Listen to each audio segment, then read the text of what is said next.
Howdy y'all, Fast Forward 289, welcome back. In this video, we're working on my 1968 Ford Fairlane 500 Fastback, and we're going to be upgrading these mirrors right here. Getting rid of these old, ugly, scratched up, dingy, just bad looking mirrors, and I don't like this style of mirror anyway. So I'm going to go over to the table, and I'm going to show you what I actually bought to replace this with. All right, here's the mirror. Now, if you watched my unboxing video, you would have already known what this was, but anyway, and what style I'm doing. And this is it right here. This is a remote mirror for the driver's side. Passenger side is a dummy mirror. It's not remote controlled. Anyway, here's the thing. Now we have to remove the door panel to install this one. They don't reproduce these for a Torino or fairlane, so I ordered this off eBay. I used one that came with the bezel, luckily, because what they send you with this mirror is this right here. You don't even need this washer. That washer won't even fit up in there, so don't need that. And this is the bezel that comes with it. It's pretty, looks good, but it doesn't work for this because it's too big for that. I'm guessing this mirror is for Galaxies, Torinos, and whatever else they may have used on. Now, it's not for a Mustang. Yes, they do look very similar to the Mustang Deluxe mirror, but they're not the same. A Mustang has a shorter cable. A Torino Fairlane uses a 32-inch cable. And I believe the Mustangs are like 25 inches, I think. So, a much shorter cable for a Mustang. You need the 32-inch for the Torino. All right, and here's the part numbers for those. As you can see, the left one here says remote driver side and see 32-inch cable, and then the passenger's just the outside dummy mirror, ACP brand. So luckily when I bought this, it came with the bezel that screws on here, so that was good. That made it easy. It came with all the hardware to mount this to the door panel. So we got to go get in the car now and pull the door panel off so we can cut the hole in the door panel to mount this. All right, so we got to remove this door panel to be able to route our cable down through the door and actually mount it in here. First thing we got to figure out though is where exactly are we going to cut the holes. Okay, so these are not original door panels, obviously, in case you didn't know.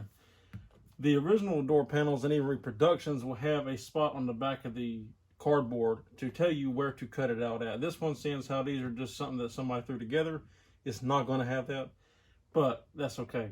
According to pictures I could find, because like I said, I don't have the perforations on the door panel for it.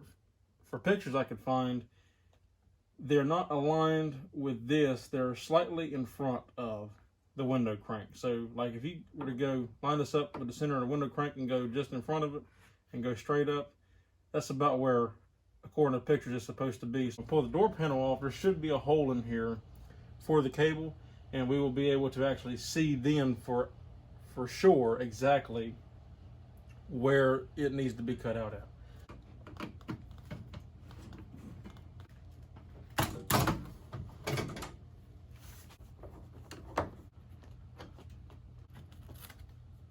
If anybody wants to buy me some new window cranks, send them my way. I surely appreciate that. That's one of the things I need to upgrade on this car.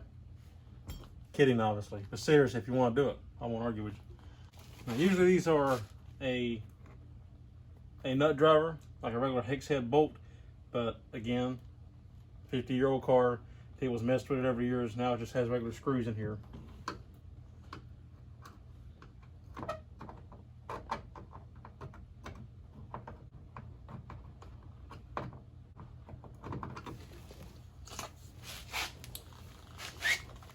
And of course, it's a flat blade.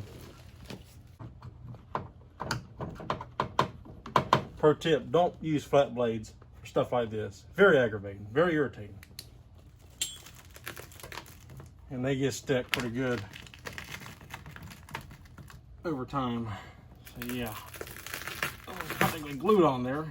Probably need the screws. There we go. Finally got it off. All right. Now this here is usually a hex head nut. This one's broke off, so there's a screw in this one now. And this side, and then a nut on the other side. On the list of things to fix.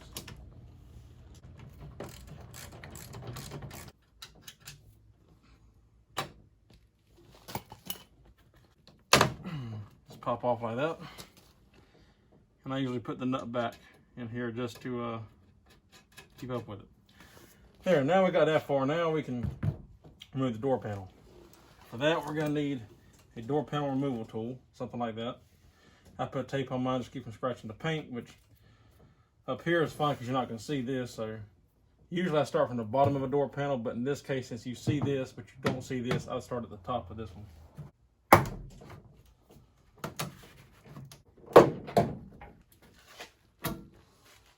There we go. So at first glance here, this is my first rodeo in actually installing one of these, but I assumed that it would come through here and come straight up into the bezel. Because that's about where the bezel is going to be, right in here in this area, somewhere in here. And this hole's big enough for that control knob and everything to fit through to come up. So that's how that should work. So we're going to have to get in here and test fit that. We got to get this old mirror off first and install the new one so we can see exactly how it's going to route. All right, so very basic, simple, 2 Phillips head screws, and this mirror comes straight off. There's no cable or nothing, so it'll just come straight off after the screws are removed. Sometimes those old thread nuts will spin in the hole. If that's the case, just pick up on the mirror a little bit like I did, and that'll help tighten it up so the screw will come out like that.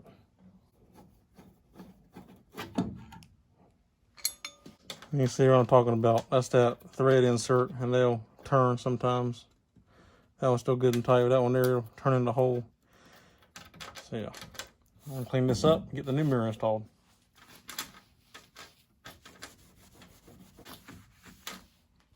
All right, so put our new gasket up there. Everything lines up, it looks like.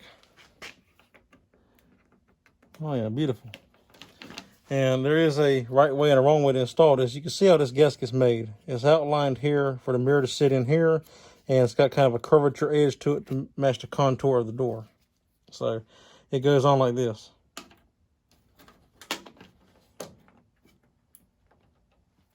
If you look at these mirrors here, they are fully adjustable. You can see how this wiggles, this is loose, and then you can adjust the head here on this pivot point here. Well, how you tighten this here up is there's a screw right down in there. You can see it right down in there. You tighten that up, and that tightens this up, and then this screw here adjusts this head onto the mounting point here. And what that's for is, so when you put it on here, you want this mirror, it's adjustable, so really you can put it on either side, really. So if you wanted a remote mirror on the passenger side, you could just do it like the driver's side. But you see how it turns? You want it turned in. Since it's the driver's side, you want it turned in that way as far as it'll go, pretty much. Or maybe not quite as far as it'll go. You got to play with it to get it the way you want it. But I'm going to put mine where it's just slightly turned in a little bit. Try to set the mirror up there, kind of, and then get an idea of how you want it to be. All right, you want that screw good and tight. Now you can see, if you look at it, straight on, it's slightly turned in, and that's the way you want it. And then, obviously, the glass here will move inside to adjust. We got that done, so now we can go ahead and put it on the door, and you can adjust this part here after it's installed, because the screw's right there. And I pulled the knob off of here as well, just to help keep it from getting scratched up. It just unscrews. We're going to drop this down through the hole. Hopefully it'll fit without trimming it. Layers of paint may have it kind of tight to where I have to open that hole up a little bit. There we go.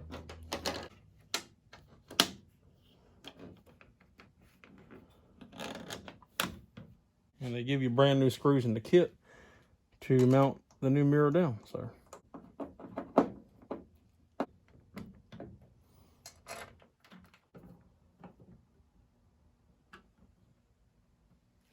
All right, so I got it installed. I had to use one of my old rusty screws for this. I'm gonna have to get some new thread inserts for this. They're not in the best of shape. So I don't have any right now, but I want to get the mirror mounted. I can change that without removing the mirror completely. I can just take it off and hang it over the side. It'll be fine. So for now, that'll hold in there. It's good and solid. Now we got to get this pivoted just right. So we have it slightly tilted that way just a touch. But this base here is actually going to be pretty straight with this. Whereas on the passenger side, this has to be turned in a pretty good amount of ways because you're going to be able to see over there. So for this one here, when you want to adjust it, you just loosen this screw here in the back. And by doing that, you can see now it'll move. You can twist it, rotate it, and turn it however you need to. So I'm going to put it in here. I'm probably going to leave it, like I said, pretty well straight with this. and then I can just adjust the mirror from there. So just want to make sure it's even up and down like this.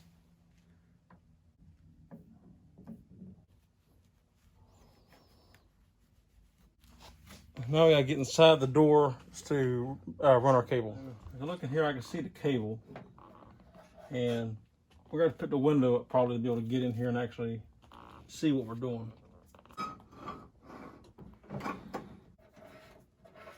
Okay, so you have to look down in your door at the top to be able to really truly see how it needs to go. Just like so. It'll come up in here and look something like that once it's installed. All right, so we got the cable installed now where it's supposed to be. Now we got to figure out where to cut the hole in the door panel. This is about where it's going to end up after it's installed. So one thing you got to make sure of is you don't want this to be in the way when you're using the window crank. So as it is right now, I think that's pretty good. We could actually probably come up a touch. I think it's supposed to be a little bit higher than that, honestly. Probably about right there. So I might do that. Bring it up just a little bit.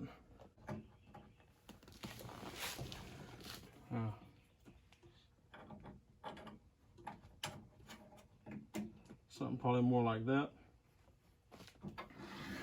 Right around there is where it should be when it's all said and done. So now we're going to pull a measurement, and what I'm going to do is I'm just going to measure from this window crank here to the bottom of this, or maybe even the top corner. That's probably a better reference point. So if we measure the top of this down to the center of that window crank, at about 7 3/4. And then we need to figure out how far over to go. So for that, now the door panel comes up to this edge here. So I'm gonna measure from this edge. Probably can't see it, my hand's probably all in the way, but I'm gonna measure from this edge here to the edge of this, and that'll give me where I need to be. And from there, we're looking at right at 3 inches. And we'll mark all this out off on the door panel. So 7 3/4 by 3 inches. Okay, so when it comes to installing this, we're not going to actually end up cutting a very big hole. The hole only needs to be big enough for this right here to fit through the door panel, because this is going to sit flat against the door panel on the outside. We just need it to where this will fit through there. The hole is only going to be roughly about 1 inch by 1 1/4 inches. All right, so we got to get, this is going to go up here because it's the driver's side, it's the back part, so it's going to go up here on the other side like that. So we measure, we got 7 3/4, and we'll mark it up here. Now we know where the top is. Okay, so now we know that the top of this is going to be roughly up here.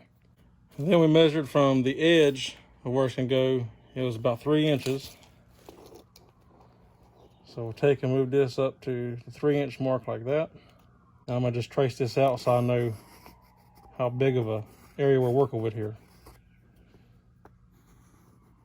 Double check, recheck, 3/4 here. That's at the top of our bezel here, so that's good. And we should have 3 inches from the line to the edge of the door panel, and we do, so we're good. The hole needs to be 1 1/4 inches, but we gotta make sure we get it even on both sides. Between here to the edge, and you get about 3/16 of an inch on both sides. We got to mark our hole here now. 3/16 marked on both sides. Now we got to figure out how high we need this now. That's wide enough, so now tall enough. We got to come up to at least the top of this, so then it sits flat above these. At the top from that, we got about 3/4 of an inch. Now we also got to figure out, we got the top here. How far down do we have to go before it actually starts? And look at about 5/16. We'll say 1/4 of an inch. It's a good round number. So we'll go 1/4 of an inch down from the top here, and that's where we'll start cutting and come down 7/8 of an inch, and then obviously the 1 1/4 inches across.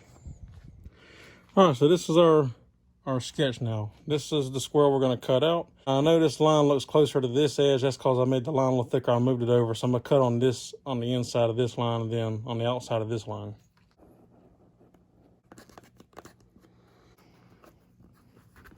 Well, that's beautiful. Exactly what we need. And we have room to move up and down a little bit too if we need to, so that's good. We may have to take and round this bottom here off a little bit, and actually I probably will do that just to make it easier to install. All right, now for making the mark, all I did is after I marked where the edges are, this bezel actually worked perfect for it. I just took it in here and lined it up with the marks and then marked around it, and it was perfect. So now we're gonna cut this out real quick.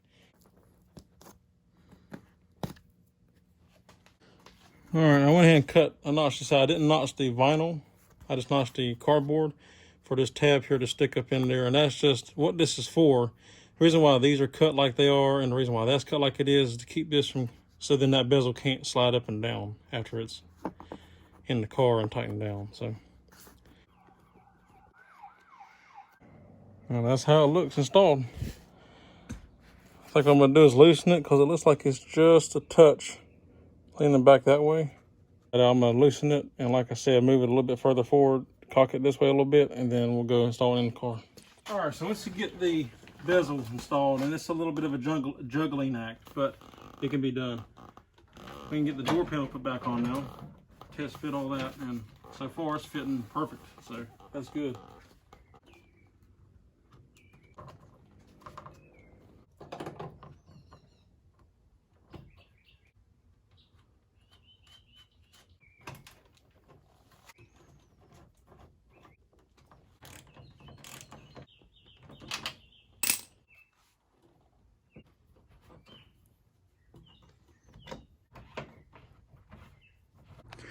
Alrighty guys, well the camera died on me in the middle of putting this door back together, but now we're put back together. You can see here that we got this installed now.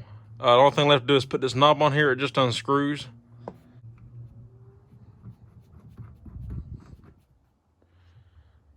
Nice and tight, and bam, we're done. And that is the finished product.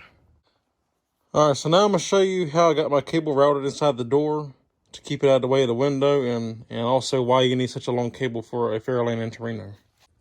All right, so if you look down here, you can see there's the cable right there. It's run up, and you can see this bracket right here where my light's shining. There's a groove cut in there, and it's made for that cable to set into. Now, I don't know if the factory had a special clip they used, but I just zip tied mine really tight to it to keep it out of the way. And even though you can't really see it, you can see how it goes up. And it comes around there in that clip. I got it down there along that bracket. And then I came in and zip tied it right there to the edge of that bracket. And you see it better there, how I zip tied that bracket, and it goes through the hole right there in the door. And then it comes out to here.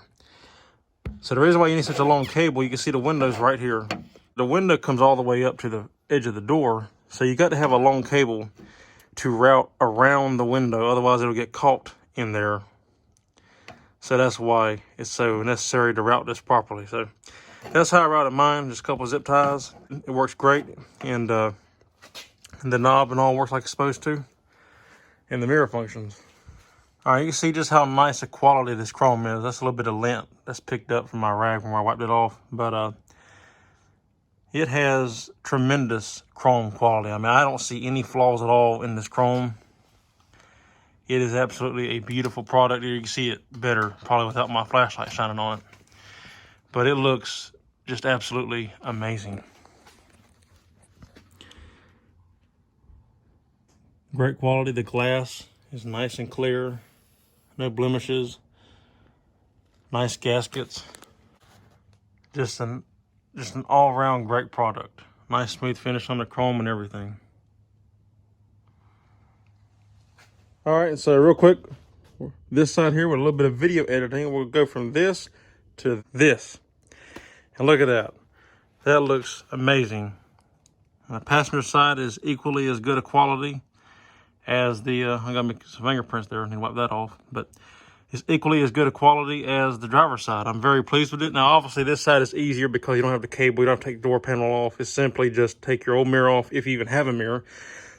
Some of these cars didn't come with mirrors. But if you have a mirror already, just take yours off, install the new one. And if you don't have a mirror, what I did, I installed this one. When I bought this car, it did not have a mirror. I took the mirror off the driver's side and took the measurements from the door, from the edge here, back, and then took a couple reference measurements from this line to make sure I got it centered, and duplicated the holes on this door exactly like the driver's side. So it's bolted in the exact factory spot of where it would have been if it came with one. All right, this is a look of what it's like sitting inside the car. You look over, and I'm sure you've already noticed, I added my spot mirrors. You got to have them on these old cars, especially when you have a fastback. You see you have that big blind spot there. So you really need those blind spot mirrors on these old cars. And the good thing is these mirrors are a little bit bigger than the other ones, which is one reason why I like these better.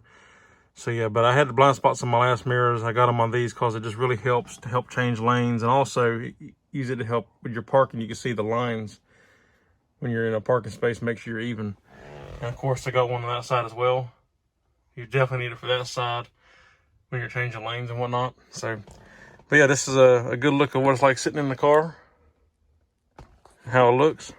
All right, just to show you that it does work, you can see here when I move it, it works like it's supposed to. It moves. Now, I don't know if this is the way it was from the factory, but as you can see, when you pull it this way, it goes down. When you would probably think that it's supposed to turn like this, it actually goes down. And then whenever you pull back, it turns out, and then push forward and it goes in. So that might have been the way it came from the factory. I don't know. It might have been the where the factory units were. But either way, it does work. So, and you're not going to move it but so much. Once you set it, you're not really going to move it. So you get it in place, and you got the look of it. So that's how that works. It works perfect. All right, guys. Well, that's it. We are done. It turned out great. I'm very happy with how it turned out. And I can tell you, it's a big improvement. Now, like I said, it's not performance-wise, but it's one of those things where, when you have your car, right, or truck, there's always things you want to change on it, cosmetically, performance-wise, whatever.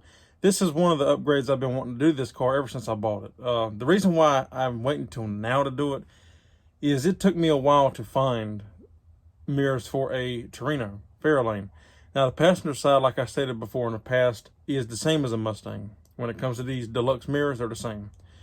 The driver's side remote mirror is different for fairlane and Torino than it is like a Mustang, like I've stated. The fairlane, Torino, Galaxies all use the same one. The Mustang's different because of a shorter cable. And obviously, if you have a shorter cable, you can't route it properly, and it will get hung into this window. So that's where, it took me a while to find. Nobody was reproducing them. Every time I looked somewhere like Auto Crafters or Max Auto Parts, they were out of stock on it. I found these on eBay. Brand new ACP brand, and they are an amazing quality. I don't know who makes Max, might be ACP, I don't know. But they're brand new, out of the box, never installed before. Now, they're a little pricey. I will tell you the price on these mirrors. The driver's side was $125 and the passenger side was $67. Now, you can get just two passenger side mirrors, and as I've shown you, they're adjustable. So you don't have to have the remote mirror on the driver's side, but I thought it was a nice touch. It kind of upgrades the interior, upgrades the car, and it's cool. It's not necessary, you don't need it, but it's cool, and I like it. So I went ahead and bought the remote mirror for the driver's side. A little bit more costly. A Mustang's cheaper, obviously, of course. When I said a Mustangs were like $100 maybe, so not a big difference. But yeah, so you are gonna pay more for the Torino fairlane style remote mirror, but it's what you need for these cars. It's the only way to make it work properly and have enough cable slack so nothing's in a bind. But anyway, that's it. I don't want to ramble on here. I hope you enjoyed the video. I hope it was helpful. And if you're considering on doing this to your Torino fairlane, or even if you have a Mustang, yours will be easy to get. You can get it from CJ Pony Parts. You can get it from anywhere. National Parts Depot. You can buy them anywhere. But anyway, I think these are a nice touch to this car. They have some body to it. I like the shape of these better, and I like the just overall look. So if you were on the fence about whether or not you should get them and you've been thinking about it, I would highly recommend it. Because to me, in my opinion, it's a lot nicer upgrade for these cars. So that's it. And if you like the video, give me a thumbs up. I'd appreciate it. If you're not subscribed, consider subscribing. We are growing each and every day, which I think is fantastic. And I want to thank each and every one of y'all for watching each and every day. I cannot tell you how much that means to me. It's great. I think it's fantastic. So be sure to subscribe, like. If you have any questions, comments, or concerns, leave them in the drop box down below, and I will get back to you as always. I try to do my best to answer every comment. You know, even if I don't have the answer, I'll tell you I don't know, or give you an idea of what I think maybe you could try if you have a question about something. That's it, guys. So until the next time, I will see you on the next one, and take care.